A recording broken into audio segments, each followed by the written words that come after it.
In this last video, we're going to look at safety and ethics. Now, you may wonder what the connection between those is. Safety is actually part of ethics because keeping people safe is an ethical issue. Now, safety is generally more important in the natural sciences, particularly for wet lab. And you probably will have to get certification, at least for large parts of your team members. Anyone that's working with wet lab will need certification. On the other hand, ethics is more important in social science and therefore more important for human practice. And you may or may not need certification. Probably not, because your work in that field will be limited. Let's talk first about safety. Safety in iGEM is very important because you don't want to release any genetically modified organisms. You also don't want to release any hazardous chemicals. And so there are laboratory techniques that make sure that you don't have harmful effects on either the environment or people. And iGEM safety concern specifically says all participants are responsible for working safely in the laboratory, for ensuring the project complies with local laws and university or institutional guidelines. So this is very specific, and because it's something that you will need to be trained in, we'll leave that for the science teachers to work with further. But let's talk more about ethics.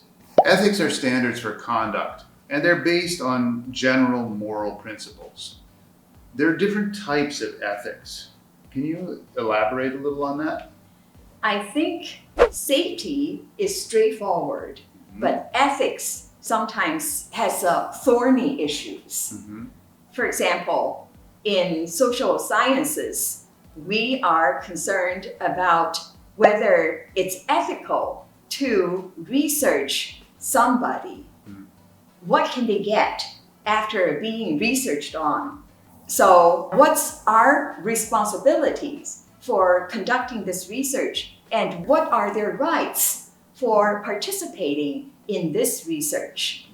And also, if we research somebody who is involved in some illegal or some business that they don't want to make public, reveal their conduct, and this is a problem. Yeah, so sometimes ethicists will talk about the ethics of consequence, or of rights and responsibilities, of social justice, of care. There are many different aspects of this, and you may need to think about some of these as you talk about your project, because it benefits certain groups. Now, there's no single solution to any situation. There's no absolute right and wrong. But there are different considerations, your own personal intuition, your personal values, but also standards within your profession and sort of general moral principles. So when you do your research, you have to think about the community that you're addressing this to. In social linguistics and in anthropological linguistics, in educational linguistics, in the past, the research was very much on the group, on the community. We, as researchers, we conduct research. We examine what you do, your behaviors, and so forth. That's on the community. It's very dominant. Right. Yeah, it's one-sided relationship. But then the next step should be we do the research for the community. Those issues the communities are concerned about, they want the scholars to help them solve this problem by conducting this research. So that's for the community. It's already higher in terms of the ethics. The best is to conduct the research with the community, hand in hand, side by side, doing it together. Just like our endangered language documentation, the community members invited me to conduct research with them to conserve their language, to make good dictionaries online, to make sure their language can be documented and transmitted to the next generation. And similar things are true with iGEM. iGEM can choose a project that we are concerned with and then try to convince the community you should be concerned about this too. That's on the community. For the community would be, well, we are thinking about a particular community, a particular group, trying to help them, but we are still pretty much in control. But they still take the initiative. If you work for the community, preferably this is an issue or problem raised by the community so that you can help them solve this problem. Right. And then finally, with the community, again, as you said, is more active collaboration with groups that are already doing similar things. So you can train them in to do research together with you instead of you benefit from this research, but what can they get from this research? Nothing. That's not ethical. So all of these are things that are at a much deeper level. Now, at the most basic level, you will probably have to run your research by an institutional review board, or IRB. At whatever institution you're at, any human research will definitely require an IRB. Any animal research, particularly with mammals, will require an IRB. Now, there are different names this may be known by: Independent Ethics Committee, Ethical Review Board, Research Ethics Board, different things. They all do the same basic thing. It's an institution level review. You may also need a higher level governmental review. For instance, if you're dealing with any food or drug product, it will have to go to the Food and Drug Administration of the government at some point in the future. And so all of those are levels that you need to pass. The IRB will look at, will you get reliable results? Is it worth the risk?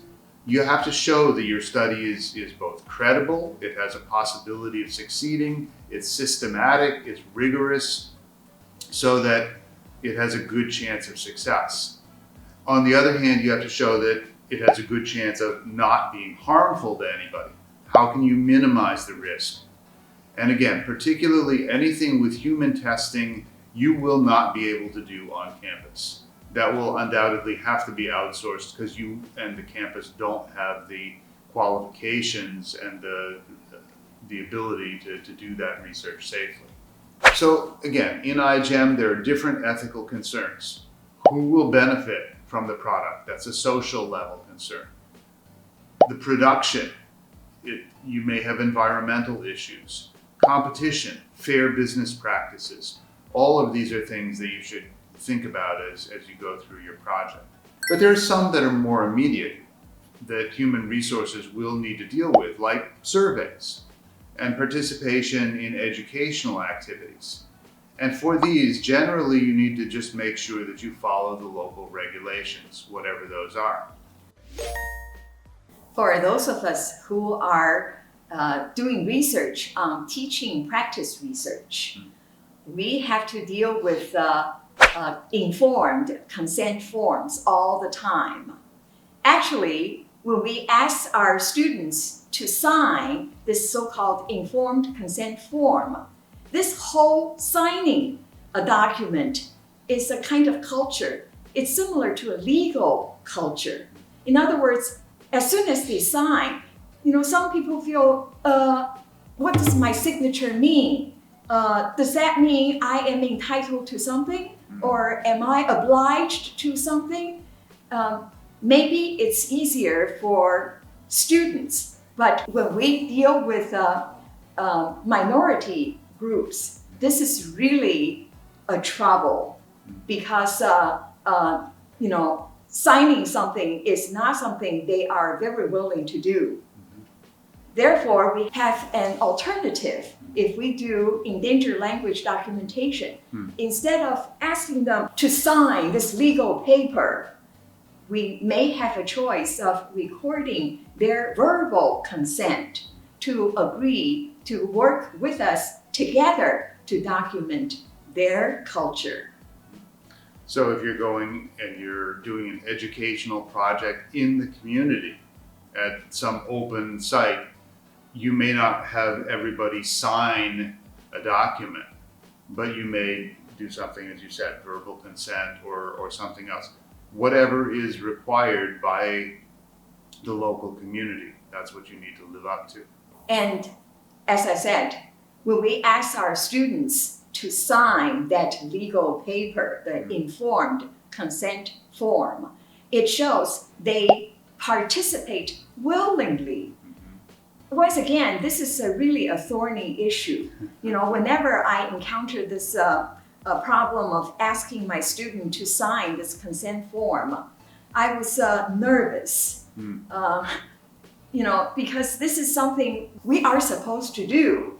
But how can we do it in a way that's very pleasing to both parties, not feeling nervous, reluctant, or what if they say no?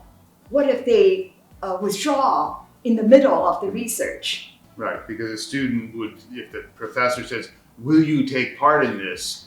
the student is going to have a hard time saying, "No, I don't want to help you," because there's an implied relationship there. But I did have international students who said no, and I did set aside his or her data, not to use the data I collected.